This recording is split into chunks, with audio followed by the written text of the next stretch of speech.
Hello, I'm Rick Gardner, Executive Coach, Business Consultant, and President of Gemcap Ventures. Here today with Liz Bywater, Leadership Expert, Executive Coach, and President of Bywater Consulting Group. Liz, thanks again for being here and being with me. As always, my pleasure, Rick. Well, today's topic is how to show up in a sincere and authentic way and be genuine. In our work as executive coaches, we're often pushing people outside of their comfort zone or their preferred way of behaving because it's going to be more effective. Okay? And often I hear, Rick, if I behave that way, it's just not going to be me. And so the dilemma is, how do you show up in a sincere and authentic way because it's a little uncomfortable for you, but still needs to be genuine. And you need to do this. You need to behave outside this comfort zone because it is going to be more effective. So Liz, I'm curious, from your perspective, how do you engage clients around this issue of being outside their comfort zone and still showing up in a sincere and authentic way for them? Well, I think there are a few things that can be helpful in this regard.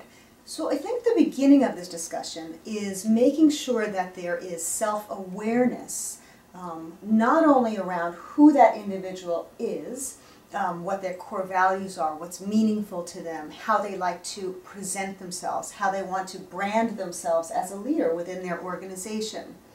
And so self-reflection on that is very important.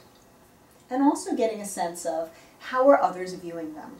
So there may be ways in which the person is seeing him or herself that's very different from how they're showing up in front of other people. Someone might say, well, you know, I'm a change agent, and so my job is to shake things up. And I don't care if I, throw bodies under the bus along the way. My job is to get it done. And others might say, well, this person is a train wreck and nobody wants to be near her, and she, creates chaos wherever she goes and alienates people. In which case, in fact, she's not being a very effective change agent at all. So I think to help my clients really get a good sense, and I have them sometimes do a kind of a write your own 360 exercise, where I say, see yourself as if you were an external stakeholder and rate yourself in terms of communication effectiveness, dealing with conflict, managing change, leading your team, working with external stakeholders, and so on and so on. And then I collect feedback from stakeholders, that know them in a variety of ways, in a variety of capacities, and we look at these two side by side. So you're seeing yourself this way, this other individual is seeing you, or this other collection of individuals is seeing you very differently. Let's try and make sense of what that's all about. Once we do that, we're in a very good position to figure out, are you in fact presenting yourself in the way that you think you are? Are you as efficient and effective at presenting who you are to the outside world? And if not, what can we do to make you, a little bit better at what you're doing? It doesn't mean you have to have more skills or more experiences or you have to go travel to Taiwan. It means, how do you do the things, the soft skills, the more subtle things that help you both be true to who you are and at the same time be really able to be impactful and effective at the work you do. Yeah, okay, great. So let's take a simple example of someone who's introverted. Yes. Okay, by nature. They're initially quiet, reflective, and that's how they show up in one-on-one conversations, that's how they show up in group meetings. And it's going to be important for them to speak up earlier in a conversation and be heard, have a voice, right? So in an example like that, how do you engage an introvert, and what suggestions, techniques might they employ to be sincere and authentic and still outside of their comfort zone? It's a great question, because it's not only a rhetorical, it's actually something that many of my clients struggle with all the time. It's not an unusual situation, particularly with folks who are very good technically, whether they are scientists or IT professionals, who perhaps are a bit more analytical, maybe are more comfortable with data and numbers sometimes than they are with, being very assertive in their communication and engaging with others in that way. So it's a very real dilemma.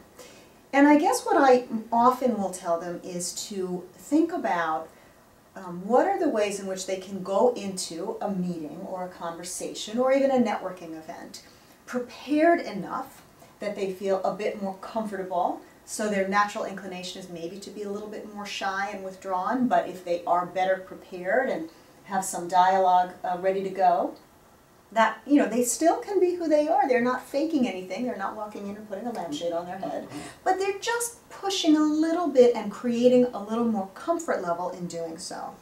I'll also tell them to look for the key opportunities, so they don't have to be the person who speaks up, you know, 4, 5, 6 times in a group meeting, but to maybe find that one place where what they have to say really is going to add value and let their voice be heard. And sometimes that's all it takes. And as people do this, they become more comfortable, they feel some level of success, and it actually starts to integrate into their self-concept. Yes, I'm an analytical person, I'm a little bit of a shyer guy. However, I can, you know, I can make my voice heard at key times, and I can be responded to by others in a way that's very reinforcing. Yeah, great. So I heard you say 2 important things there. One is thinking in advance and doing some planning in advance of a meeting, and perhaps showing up, and really thinking about maybe one spot, you know, one place where you can be heard, where you normally wouldn't say anything, and time to speak up, right? Yes. Even though it might not be your natural inclination at that point, to make a conscious effort to show up in that way. Yes. And the examples I use is sort of like a time in your life when you were very little, maybe you had didn't know how to tie your shoe, and then you were first learning how to tie your shoe. It was a little uncomfortable, a little out of your comfort zone, but it was a behavior you learned and have long since mastered. Yes. Riding a bike is similar, driving a car at different points in your life. And at times these are uncomfortable and well within your portfolio of behavior now. And so in our work, it's really important for us to push people to places that are going to be important for them, okay? Yes. And communication is a big one that I found in terms of speaking up and being heard, okay? What about the person who says, that's just not me? You know, I just wouldn't, you know, it's just not me. What do you do in those situations, Liz? Well, I think we have to really make sense of, is that a defensive behavior? Well, that's not me could mean I just feel incredibly uncomfortable doing that, or that just falls without, I have no experience doing that. It's so uncomfortable that I just refuse to go there. And if that's the case, you know, we need to work with that, because that may be the person actually inhibiting their own ability to be successful because of their discomfort. There are times that it's just not me means it's just not that person. So it might mean that they have to get good enough at something that they don't derail themselves. If somebody is painfully shy speaking in front of a group, well, there are very few people who never have to present in front of a group.